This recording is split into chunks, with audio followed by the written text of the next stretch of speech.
तो श्री नरसिंह मेहता जी एक बार उन्होंने अपना राग गिरवी रख दिया। क्यों? किसी सेठ से बहुत सारे पैसे लिए थे। उस सेठ की पत्नी को उन्होंने आज्ञा कर दी थी कि तुमको इस जीवन में ठाकुर जी का दर्शन जरूर होगा। सेठानी बड़ी प्रसन्न हो गई, सेठ जी से कह दिया इनको बहुत पैसों की जरूरत है कि इनको दे दो, कुछ दिन में वापस लौटा देंगे। नरसिंह मेहता पैसा लेकर के चले गए। जितना समय था उतनी अवधि में वापस नहीं किया। सेठ बार बार फोन तो थे नहीं उस समय, सॉरी, बार बार जावे, कभी लिख करके भेजे कि लाओ भाई हमारा पैसा लौटाओ। नरसिंह मेहता के पास कोई व्यवस्था नहीं थी। तो नरसिंह मेहता एक संध्या के समय पर अपने ठाकुर जी के सन्मुख बैठ के जब राग केदार गाते थे तो ठाकुर जी अपने श्रृंगार के एक आभूषण को गिरा करके स्वीकार कर लेते थे उस राग को। और देखने वाले दर्शनार्थी यही देखते थे कि ठाकुर जी ने देखो श्रृंगार बढ़ा दिया, कभी माला गिरा दी, कभी मुकुट टेढ़ा कर दिया, कभी वंशी नीचे पधरा दी, तो सब समझ जाते थे कि हाँ राग स्वीकार हो गया। इस आश्चर्य को देखने लोग आते थे। एक बार कुछ विरोधी लोगों ने नरसिंह मेहता के ऊपर आक्षेप लगाया कि नरसिंह मेहता जो है वो श्रृंगार इतना ढीला रखता है ठाकुर जी का कि वो गाते गाते अपने आप ही गिर जाता है और हम लोग सोचते हैं कि इसके केदार राग से गिरा है। लेकिन वास्तविकता यह है कि नरसिंह मेहता ठाकुर जी का श्रृंगार ही ऐसा करता है, कभी कुंडल ढीले कर देता है, कभी नथमेसर ऐसी कर देता है, कभी मुकुट ऐसा कर देता है कि कोई ना कोई गिर ही जाता है और हमको लगता है कि इसके राग से ऐसा हुआ, लेकिन ऐसा नहीं है। ये श्रृंगार ही ऐसा करता है। सब लोग बोले कि चलो आज नरसिंह मेहता से कहते हैं कि भाई माला हम पहनाएंगे, श्रृंगार हम करेंगे ठाकुर जी का, तुम गा के दिखाओ। और भाव ये था कि उसी दिन सुबह सुबह वो सेठ जी आ गए और आकर के नरसिंह मेहता से कहने लगे मेरा पैसा वापस करो। नरसिंह मेहता बोले कि अभी तो मेरे पास व्यवस्था नहीं है, मैं कैसे करूं, क्या करूं, लेकिन आपको बहुत वो है तो मैं काम करता हूं, मैं ठाकुर जी का प्रिय राग केदार आपके सन्मुख गिरवी रख देता हूं। गिरवी रखने का मतलब शाम को इतने लोग आते हैं दर्शन करने की नरसिंह मेहता केदार गाएगा, ठाकुर जी श्रृंगार बढ़ाएंगे, मैं आज राग गिरवी आपको रख देता हूं कि अब मैं केदार नहीं गाऊंगा जब तक आपका पैसा नहीं लौटा दूंगा। उस समय बहुत बड़ी बात थी। सेठ जी बोले कि सच में तुम केदारा नहीं गाओगे? बोले कि आप सुन लेना, मैं नहीं गाऊंगा। बोले फिर ठाकुर जी का जो भाव है, बोले कोई बात नहीं, आपको कष्ट दे रहा हूं, आपका धन नहीं लौटा पा रहा तो ठाकुर जी भी कष्ट सह लेंगे, नहीं गाऊंगा केदार। और उसी दिन वो विपक्षी लोग आ गए थे, नरसिंह मेहता को आके बोले कि आज हम माला पहनाएंगे ठाकुर जी को, हम श्रृंगार करेंगे और तुम इनका श्रृंगार गिरा के दिखाओ। तुम्हारे केदार गा के नहीं गिरा तो हम मान जाएंगे तुम झूठ बोलते हो। नरसिंह मेहता बड़े संकट में पड़ गए, क्या करें, आज ही केदार गिरवी रखा है और आज ही ये सब श्रृंगार लेके आ गए, बड़ी स्थिति खराब, क्या करें। पूरा नगर जुट गया वहां, तो सब देखने के लिए आए हैं कि भाई क्या होगा, आज पता चलेगा कि ये पाखंड करते हैं कि वास्तविकता है। नरसिंह मेहता टेढ़ी नजर से अपने ठाकुर जी को देखें, बोले लाला ये तुम्हारा ही फैलाया रायता है सारा, तुमने ही सब ये करा है हमारे ऊपर, अब तुम ही लाज बचाओ। नरसिंह मेहता कभी यमन गावे, कभी भैरवी गावे, कभी भैरव गावे, कभी मालकोश गावे, कभी चारुकेसी गावे, कभी, लेकिन ठाकुर जी माला गिरावे ही नहीं। अब तो धीरे धीरे करके लोग उठने लगे और उठ करके नरसिंह मेहता के इस भाव को बेकार करने लगे। नरसिंह मेहता ने नेत्र बंद किए, नेत्रों से आंसू बहने लगे, बोले लाला देखो मेरी प्रतिष्ठा बने इसकी मुझे कोई आवश्यकता नहीं, लेकिन कल से आप याद रखना भीड़ कम हो जाएगी, दर्शनार्थी कोई नहीं आएगा, अकेला मैं गाऊंगा और आप सुनोगे, और आपको दर्शनार्थी बहुत प्रिय हैं। ठाकुर जी अपना नित्य श्रृंगार क्यों करवाते हैं? अरे महाराज बहुत अटेंशन सीकर हैं ये गोविंद देव जी, इनको अटेंशन चाहिए। कितने लोग मुझको देखें, कितने लोग मेरे को देख करके आनंदित हो जाएं, मेरी बलैया लेवें, इसमें इनको बहुत सुख मिलता है। चलो ये तो इनकी बात हो गई, लेकिन दूसरा भाव पक्ष ये भी है कि गोविंद देव जी कहते हैं कि मेरे को देखेगा तो कुछ तो पाप कम होंगे उसके, उसी का ही तो कल्याण होगा। तो नित्य श्रृंगार इसीलिए कराते हैं ताकि खूब सारे लोग मुझे देखने आवे। ठाकुर जी के चरणों में प्रार्थना करने लगे, बोले भगवान मेरी लाज बचाओ, तुमसे बढ़िया तो मैं किसी और देवता का आश्रय ले लेता, शंकर जी का ले लेता तो रावण की तरह सोने की लंका मिल गई होती मुझको। तुम्हारी जगह ब्रह्मा का आश्रय करता तो कम से कम हिरण्यकश्यप की तरह अमर तो बन जाता, लेकिन गलती हो गई, तुम्हारा आश्रय कर लिया मैंने। ठाकुर जी बोले भैया अब तो नरसिंह मेहता को बचाना पड़ेगा। नरसिंह मेहता उस सेठ की पत्नी को कह के आए थे कि तुमको जीवन में एक बार ठाकुर जी का दर्शन जरूर होगा। ठाकुर जी ने नरसिंह मेहता का रूप धारण किया और खूब सारा धन लेकर के, जितना था ब्याज सहित लेकर के गए और सेठ जी को जाकर के दे दिया। बोले लो भगवान आप ये धन स्वीकार करो और हमारे राग को मुक्त कर दो, क्योंकि हमारे लाला को सुख उसी में मिलता है। सेठ जी से तो मिले, संग में उनकी पत्नी भी थी। पत्नी का बहुत भाव था नरसिंह मेहता की तरफ। बोले आप आए हैं तो कुछ पाके जाइए। बोले पवाओ, क्योंकि उन्होंने कहा था ना नरसिंह मेहता ने कि तुमको ठाकुर जी का दर्शन होगा। नरसिंह मेहता का रूप धारण करके ठाकुर जी गए, खूब प्रेम से भोजन अरोगा, भोजन अरोग करके आनंदित हुए, उसको खूब सुख दिया। सुख दे करके ये वापस आए और वापस आकर के पैसा वापस करने की रसीद जो थी,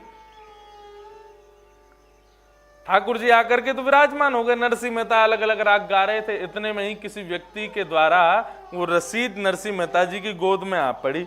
नरसिंह मेहता जी ने देखा कि वो बकाया राशि जो थी सेठ जी की सब चुक गई और राग केदारा मुक्त हो गया। नरसिंह मेहता बोले ये कैसे हुआ, ये किसने किया? तभी देखा तो सामने ठाकुर जी की दो दतुइयां दिखाई दे रही हैं। ठाकुर जी मंद मंद मुस्कुरा रहे हैं। नरसिंह मेहता आनंदित हो गए, बोले निश्चित इन्होंने ही किया है सब कार्य। इतने में ही सब संगीतज्ञों को आज्ञा की, बोले राग केदार बजाओ। सब बोले तुमने राग केदार रखा है गिरवी, कैसे गा दोगे? बोले कि मुक्त हो गया, रसीद आ गई है मेरे पास में।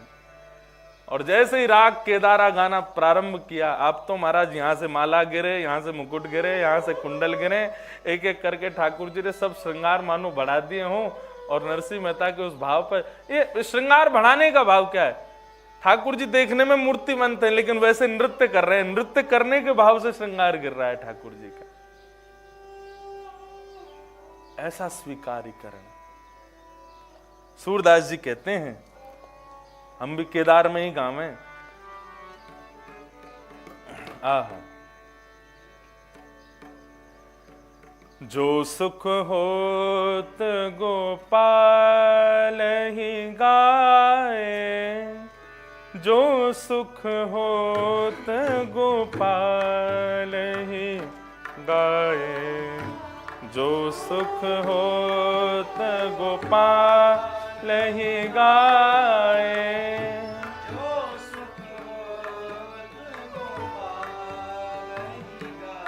बंधुओं, सब लोग भाव से गाना। भीतर गोविंद देव जी का श्रृंगार चल रहा है। थोड़े पुजारी जी परेशान हो जाएं, क्यों? हमारे केदारा को सुन के भीतर भी श्रृंगार गिर रहा हो, कभी कान के कुंडल पधर रहे हो, कभी हाथों के कड़ूला गिर जाएं। ऐसा भाव रख के गाओ सब लोग भाव से। ठाकुर जी को अति प्रिय है ये राग। राग केदार जब कोई गाता है तो ऐसा कहते हैं ठाकुर जी अपने 100 काम छोड़ के उसके सामने आते हैं, आकर के सुनने लगते हैं। भाव से गाओ। जो सुख होत गोपाल ही गाए, जो सुख होत गोपाल ही गाए, जो सुख होत गोपाल ही।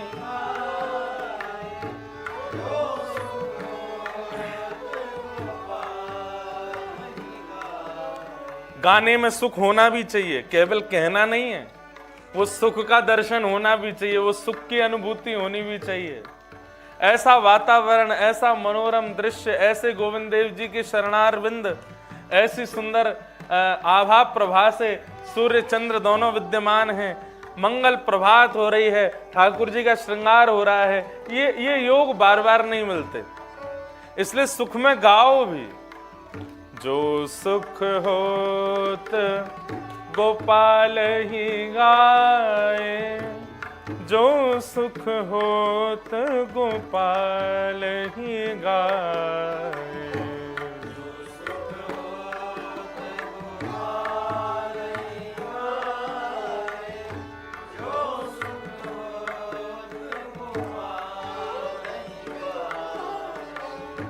सोना होत जप तप व्रत संयम, सोना होत जप तप व्रत संयम, सोना होत जप तप व्रत संयम, सोना होत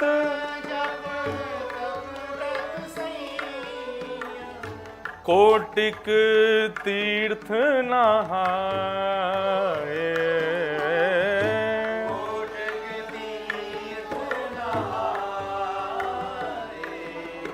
जो सुख होत गोपाल ही गाए, जो सुख होत गोपाल ही गाए, जो सुख होत गोपाल ही गाए।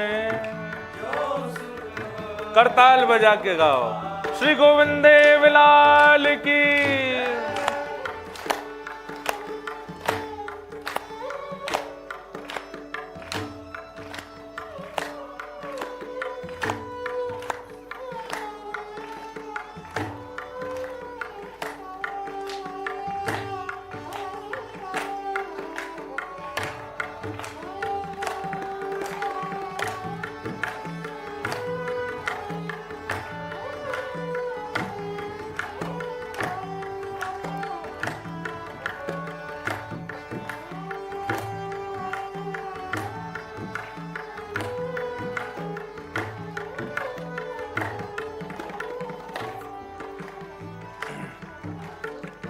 गद गद गिरा नयन जल धारा, गद गद गिरा नयन, गद गद गिरा नयन जल धारा, गद गद गिरा नयन जल, प्रेम पुलक तनु छाए,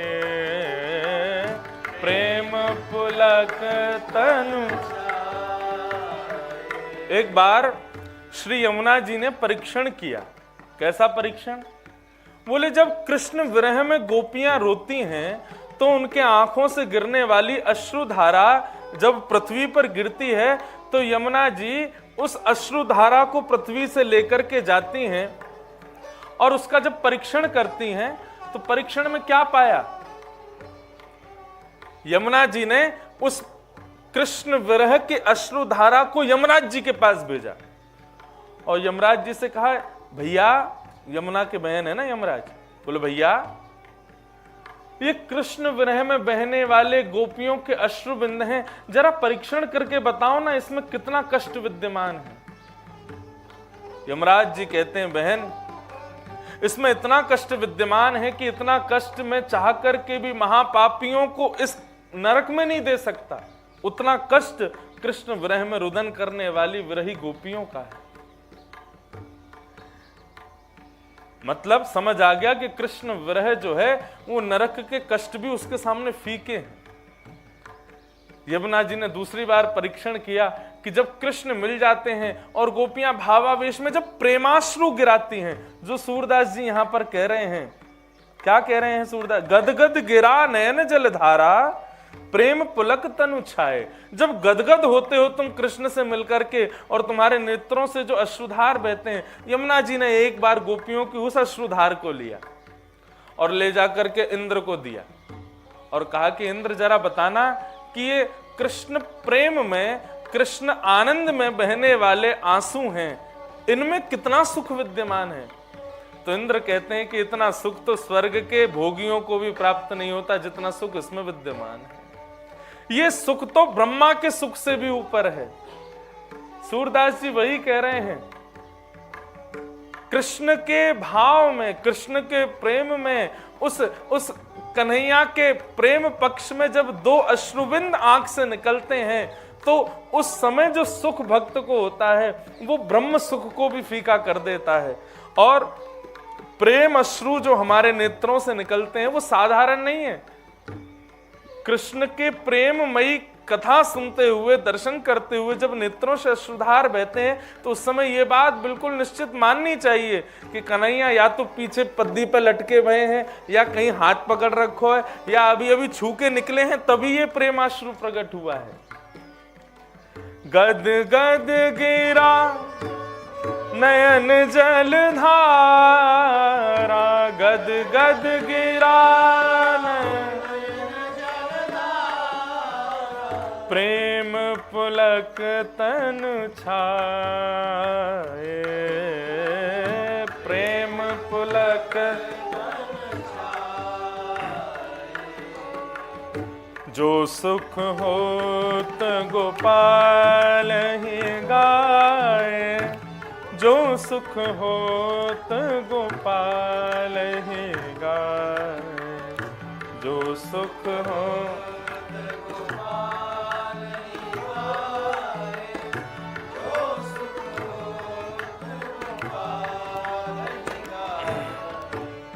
जो कृष्ण से प्रेम करते हैं उनके लिए सूरदास जी कहते हैं, दिए लेत नहीं चार पदार्थ, दिए लेत नहीं चार पदार्थ, काम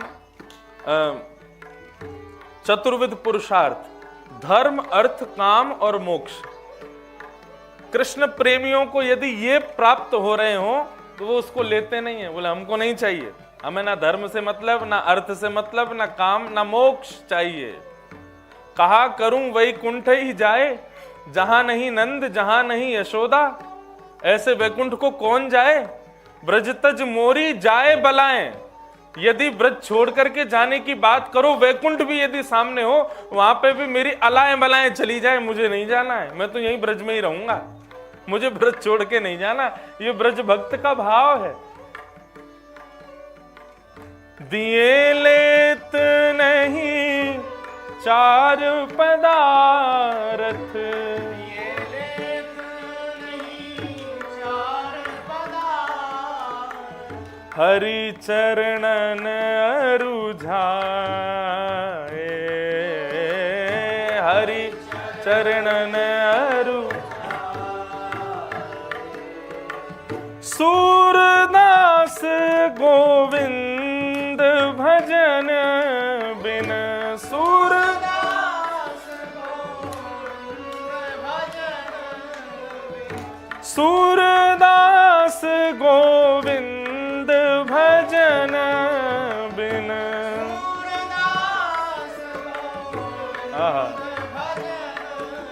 सूरदास गोविंद भजन बिन,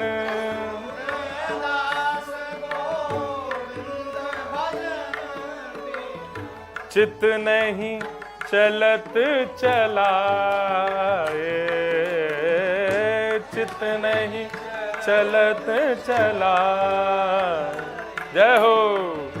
जो सुख होत गोपाल ही गाए, जो सुख होत गोपाल ही गाए, जो सुख होत गोपाल ही गाए, जो सुख हो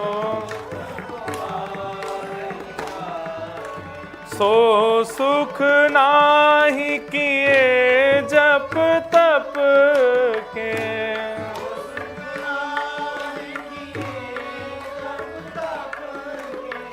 कोटिक तीर्थ नहाए, कोटिक तीर्थ नहाए। जय हो।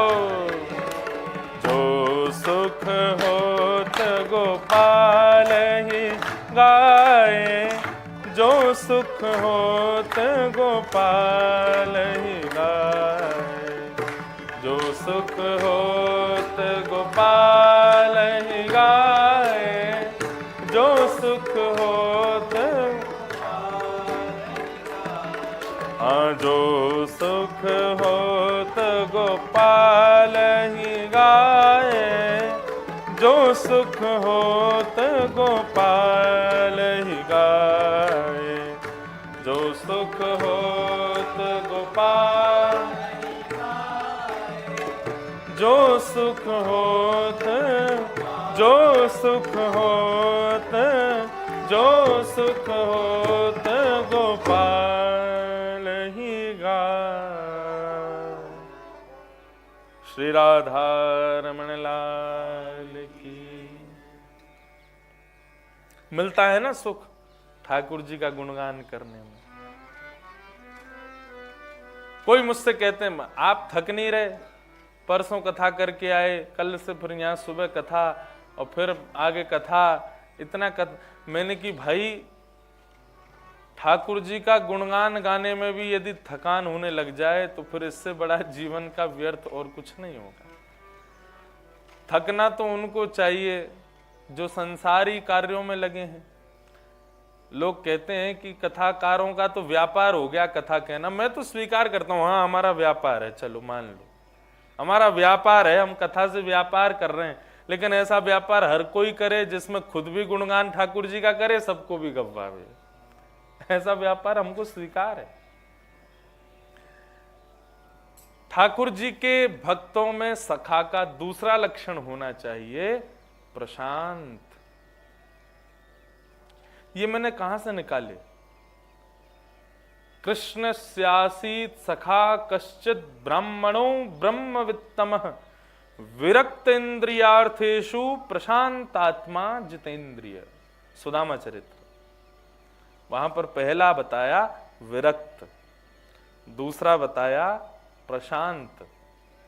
ठाकुर जी के भक्त में प्रशांति होनी चाहिए, जितना हो सके शांत रहे, जितना हो सके कम बोले, कम देखे, कम सुने, किसको? संसारी वस्तुओं को। और धीरे धीरे प्रयास ये प्रारंभ करो। पहले एक बार एक दिवसीय अवकाश देके देखो, फिर धीरे धीरे 2 दिन का कर दो, धीरे धीरे 3 दिन, सनई सनई। भक्ति जो एक साथ लोग कर देते हैं ना, एक बार में ही सब हो गई महाराज, इतना कभी कभी भाव आ जाता है, आज ही पूजा, आज ही सेवा, आज ही 56 भोग, आज ही ये, आज ही वो। ऐसे लोगों की भक्ति सुदृढ़ नहीं होती। भक्ति धीरे धीरे आगे बढ़नी चाहिए, सनई सनई। तो गोपाल अपने सखाओं में पहला गुण देखते हैं विरक्ति, दूसरा गुण देखते हैं प्रशांति। शांत कितना है। जो बहुत बोलता है ठाकुर जी को वो भी प्रिय नहीं। गोपाल के सखा का तीसरा गुण क्या होना चाहिए? जितेंद्रिय, अपनी इंद्रियों को जीते। हाथ में तो ली है माला, नेत्र बंद करके ठाकुर जी का स्मरण कर रहे हैं, लेकिन उस समय ये लग रहा है कि कब माला पूर्ण हो और माला छोड़ करके मैं तुरंत जाऊं, मेरी चाय का समय हो गया, या मुझे भोजन करना है, या मुझे ऐसा भाव है या ऐसा भाव। ऐसा नहीं। जितेंद्रिय, ठाकुर जी की सेवा में जब हो तब अपनी इंद्रियों को जीते बैठा हो।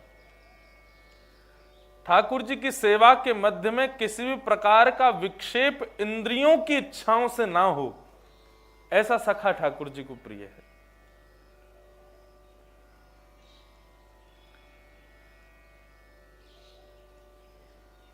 नामदेव जी पंडरीनाथ भगवान के परम भक्त,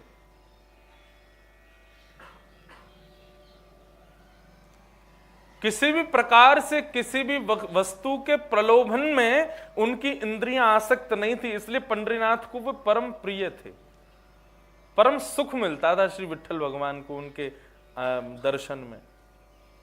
हाँ, ये बात बिल्कुल सत्य है कि भक्त सामने बैठा रहे, अपने भोजन पानी को भूल जाए, अपने आदि आदि सब क्रियाओं को भूल जाए, ठाकुर जी के सन्मुख बैठा रहे, ठाकुर जी को वो प्रिय है। ठाकुर जी उस समय ये विचार नहीं करेंगे बेचारे को भूख लग रही होगी, अरे कम से कम ठीक है एक दिन के लिए सही, भूला तो सही संसारी वस्तुओं को, मेरे सामने बैठा तो है, ऐसे ही देखत रहूं मैं जन्म सफल कर मानू, तू बैठो ही रहे सामने, मैं तो को देखता रहूं, तू मुंह को देखता रहे।